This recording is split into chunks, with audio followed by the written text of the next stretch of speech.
नमस्कार दोस्तों, स्वागत है आपका हमारे YouTube चैनल जीएसटी की राह में। आपका दोस्त आज हमारे बीच में हमारे दो खास मित्र, खास मेहमान हमारे साथ हैं। हमारे सीए देवेंद्र सिंह जी, हमारे सीए सुशील गुप्ता जी, हमारे जीएसटी एक्सपर्ट, हमारे इनकम टैक्स एक्सपर्ट। तो आज हमने इन दोनों के होने का, इकट्ठा होने का एक सदुपयोग करना चाहा और जीएसटी में और इनकम टैक्स में एक ऐसा टॉपिक ढूंढ कर निकाला जिस पर इन दोनों के पॉइंट्स, मतलब जीएसटी के भी और इनकम टैक्स के भी पॉइंट्स कॉमन थे। आज हम बात करेंगे admission of additional evidences and grounds की बिफोर द अपीलेट अथॉरिटी। हमारे यहाँ सीजीएसटी एक्ट में, मैं ऑफ कोर्स ऐसे ही बोलता हूँ हमारे यहाँ क्योंकि हमारा लॉ है, हमारा कानून है, तो सीजीएसटी एक्ट में सेक्शन 107 में आप किसी भी एडजुडिकेटिंग अथॉरिटी के अपील के अगेंस्ट अपीलेट अथॉरिटी के सामने अपील कर सकते हो।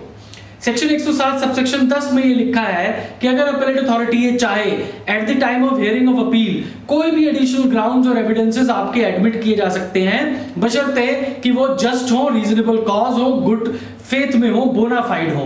तो यहां से ये रीजनेबल कॉज क्या है, इनकी क्या क्या एक्सेप्शंस हैं, इसके बाद यहां से आगे देवेंद्र जी लेकर चलेंगे। फिर उसके बाद हमारे इनकम टैक्स में हमारे एक्सपर्ट जो हैं वो इनकम टैक्स की बात करेंगे। मैं बात करूंगा रूल 112 की, सीजीएसटी रूल की, जो कि एक बहुत ही इंपॉर्टेंट रूल है, जिसके अंदर ये लिखा है कि अपीलेट अथॉरिटी के सामने आप कोई भी एडिशनल एविडेंस नहीं दे सकते। आप सिर्फ वही एविडेंस दे सकते हैं जो आपने पहले एडजुडिकेटिंग अथॉरिटी के सामने पेश किए हैं। बट 4 एक्सेप्शंस हैं जहां पर आपका एडिशनल एविडेंस भी एडमिट किया जा सकता है। फर्स्ट ये, जहां पर आप कोई ऐसा एविडेंस था जो एडजुडिकेटिंग को एडमिट कर लेना चाहिए था बट उसने एडमिट नहीं किया।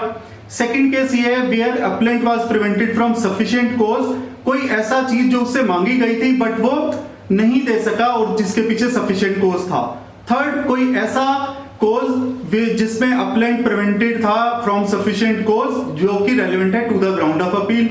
और फोर्थ ये था कि जिसके बीच में ऑर्डर पास कर दिया गया एडजुडिकेटिंग अथॉरिटी के द्वारा without giving reasonable opportunity of being heard to the applicant. यहां से मैं चाहूंगा सुशील जी आगे। दोस्तों, जो हमारा इनकम टैक्स एक्ट है उसके अंदर सिमिलरली वर्डेड रूल है, रूल 46A, जो 4 कॉज देवेंद्र जी ने बताए, सेम 4 कॉज हमारे इनकम टैक्स रूल्स के अंदर एग्जिस्ट करते हैं रूल 46A में।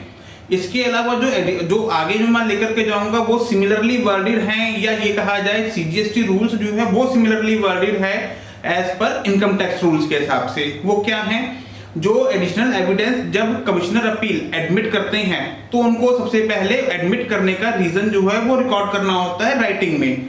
मतलब कि उनको पहले ये राइटिंग में लेकर के आना है कि वो जो एडिशनल एविडेंसेस हैं वो जो एडमिट हो रहे हैं उसके पीछे क्या कारण है।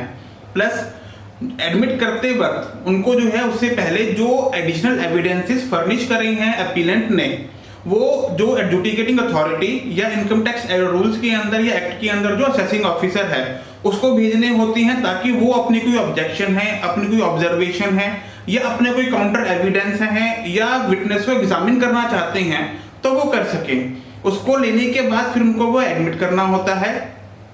जो फोर्थ जो सब रूल है वो ये कहता है कि जैसे अभी बात करी हम लोगों ने, जो एसएससी ने या जो अपीलेंट है उसने फर्निश करने हैं एडिशनल एविडेंसेस, लेकिन जो सब रूल 4 है वो ये कहता है कि जो अपीलेंट अथॉरिटी है वो भी डायरेक्ट कर सकता है अपीलेंट को कि जी आप कुछ एडिशनल एविडेंसेस या इंफॉर्मेशन को फर्निश करिए।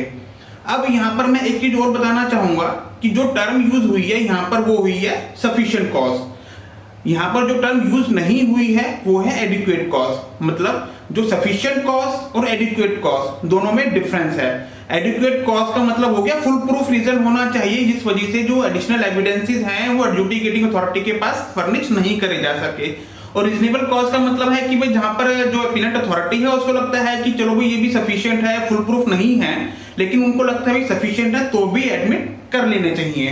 प्लस जो इनकम टैक्स की जो जूरिस्प्रूडेंस है वो ये कहती है कि जो एडिशनल एविडेंसेस हैं अगर वो क्रूशियल हैं for the disposal of appeal तो उस केस में भी उन एविडेंसेस को एक्सेप्ट कर लेना चाहिए। मतलब कि जो एडिशनल एविडेंसेस हैं they are necessary for the purpose of justice, for the purpose of delivering the justice, those additional evidences should be admitted by the appellant authority.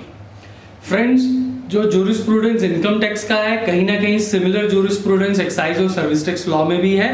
और यहाँ पर जस्ट मैं आपको एक पार्टिंग नोट के तौर पर ये बताना चाहूंगा कि इनकम टैक्स में जो असेसिंग ऑफिसर है वो हमारे यहाँ एडजुडिकेटिंग अथॉरिटी है, और इनकम टैक्स में जो कमीशन अपील है वो हमारे यहाँ अपीलेट अथॉरिटी है।